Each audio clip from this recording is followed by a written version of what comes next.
Of course it's me, AZ, the most hated, most underrated, but it is what it is. Yo, what up everybody, it's your boy The Scientist, and today we're going to be discussing AZ and why he's the most underrated rapper of all time. Now, to me personally, AZ has always been the most underrated rapper of all time. But, of course that's also about, your own preference and blah blah. Well, About.com, I don't know when, but probably a while ago, they made a list about most underrated rappers of all time, and AZ was number one on that list.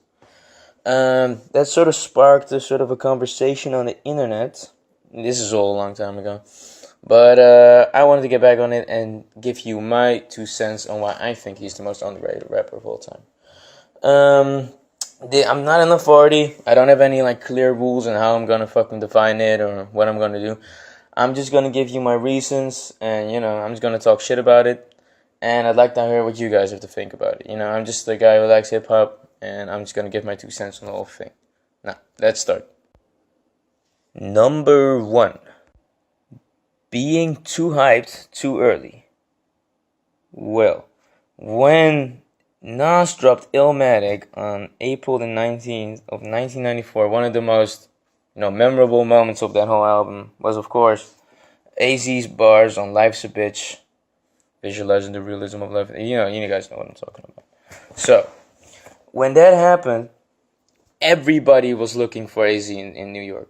Everybody wanted a piece of this guy. He was maybe more hyped than Nas himself, because those bars were phenomenal even around that time. And you gotta remember, this was the time that this was still really, really appreciated.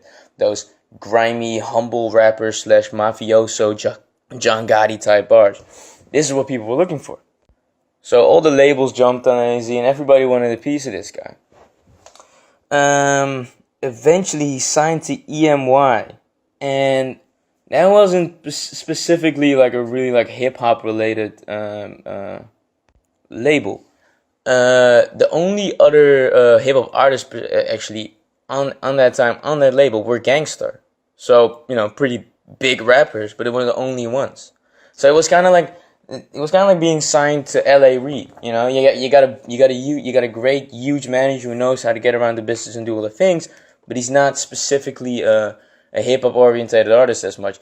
He's more kind of an R&B kind of guy. But nevertheless, I don't really know why. I tried to look it up on the internet, but I can't really find.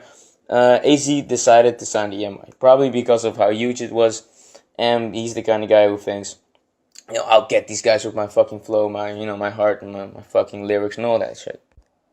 After that, he dropped Do or Die, which is kind of considered to be, I guess, sort of a cult classic kind of album, which is not completely accurate if you really think about it, because Do or Die actually went gold around the time that it dropped. And, you say gold isn't that fucking incredible. Around that time, people had to actually still buy their CDs to get those, to get the album. And it went gold, and he was a debut selling artist. So that's pretty big, actually. It's not really that great. It's not really that bad. There was even an interview where AZ said that Nas was not really jealous of him, but that he was clearly on the winning hand, and he motivated Nas to be better. Of course, if you look at the test of time, though, those bars on Life's a Bitch are a lot bigger than Do or Die, the actual album. If you ask some casual fan about AZ, you will probably hear Life's a Bitch. You probably won't Do or Die first. A lot of people probably won't even have heard of that album. So I think that kind of holding him back in terms of becoming a bigger artist. And of course, living in Illmatic's shadow also helped with it, but I'll get to that later. Also, I wanted to get back to the label. There's multiple interviews of AZ selling that his label didn't really understand him, wanted him to be more of a radio artist, didn't know really how to push him. Because there are different types of ways to push your artist. You can push them through radio and mainstream platforms, or you can kind of do it through the underground, you know what I'm saying? And clearly EMI was trying to push him through the radio and the mainstream way. And that clearly wasn't his lane. So I would chalk that up to as to being a young artist that doesn't really know what to do, and being too big around that time, selling to some major album, dropping a really dope project, which I would say is a classic, and dropping Sugar Hill, which was a radio hit, which I think also went classic, but never being able to live up to the hype. And especially if you just look at pretty much every thing he did. Because first he did Life's a Bitch. That's the biggest thing he ever did. Then he did Do or Die, which is sort of like the second biggest thing he did. So like, he did, there was almost no up in terms of like mainstream audience wise. But okay, that's it. Up to the second point. Point 2. The curse of living around the time of the Gold School. Well, as we all know, AZ was a 90s rapper. Around the time that he dropped, Mobb Deep actually dropped Do or Die. I'm sorry. The infamous, of course, another classic album. Raekwon dropped the Purple Tape, which is kind of up to your opinion if you think that's a classic album. I don't know if I would put him there, but that's not a weird point to make. And of course, Nas Illmatic has just been out. Reasonable Doubt came out around that time. So. And these were all, if you think about it, these were not just all really great classic, or at least huge albums. These were also the same kind of mafioso type albums. And even though AZ and Nas were kind of different from like Mobb Deep and Jay-Z in the sense that they were still sort of portraying that humble, youngin' sort of gangster rapper, and Jay-Z and Mobb Deep and stuff were sort of like portraying to be like, the biggest fucking drug kingpins. But it was still the same type, it was still the same, John Gotti style of, the Italian mobsters kind of, hip hop, which is which dope. It's my favorite kind of New York hip hop. But if everybody makes that type of music, it's kind of hard to be above everybody, and it's also hard to stand the test of time because if there's like there's like 10 of the same albums being made, and they're all great, but only a couple of them can be like seen as a classic. Because that's just how people work. A couple of them are gonna shine, a couple of them are not going to shine. I think AZ's Do or Die shines in like an underground way, but it definitely isn't as big as the infamous or Reasonable Doubt. Or I think AZ Do or Die and the Purple Tape are kind of you can make an argument about that one. But if you look at Cuban Links, which I think came out like a year before that or a year after that, I'm not sure. But that's also a huge classic album. Like these kind of albums are rolling out every day, and they're all so good that it's really hard to be the one being on top. So okay, on the point 3. Too underground for the mainstream. AZ dropped Do or Die. He dropped one like real radio single, Sugar Hill, which also went gold. And if you look at a lot of interviews, he immediately regretted that decision. Pretty much. Like I think it's a great song. I don't get the point. But it was him. It was like it's too soft. Like it's not it's not representing my borough, blah blah blah blah. And after that, he dropped Pieces of a Man, Music for Scattered Brains, which had like no radio records on it. So like, it feels like he made a conscious decision to not necessarily go that mainstream route and go for the underground. And even though that might not be the best decision, if it comes to everybody knowing you and making all the money and all this shit, that might not be the best choice. At the same time, that's the AZ I like the most. So I'm happy he did that. But that also is not gonna. It's gonna make you underrated. If you're looking for that mainstream success. Not saying that he was looking for that. But after that he just dropped songs like sort of like Rather Unique and Mo Money Mo Murder Mo Homicide. And a lot of his albums are just like are still like the same type of. They're not the same albums, but they're AZ style. That's how I think he's on fire the most. I think that's the right decision, but at the same time, it doesn't help you, with the mainstream. So those were 3 points on why AZ, 3 points on why he might be so underrated. These are no, the things I'm saying are facts, but there's no facts that those are the reasons why he's so underrated.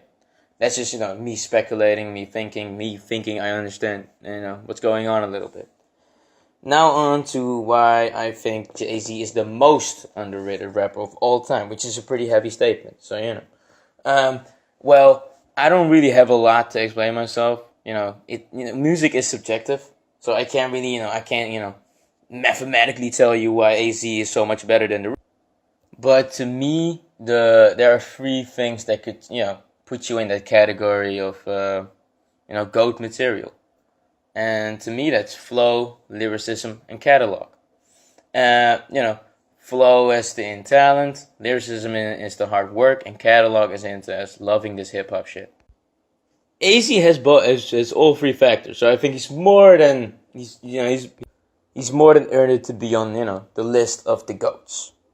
About.com said, if you're not sure, go listen to his first three albums, and you'll have a different opinion.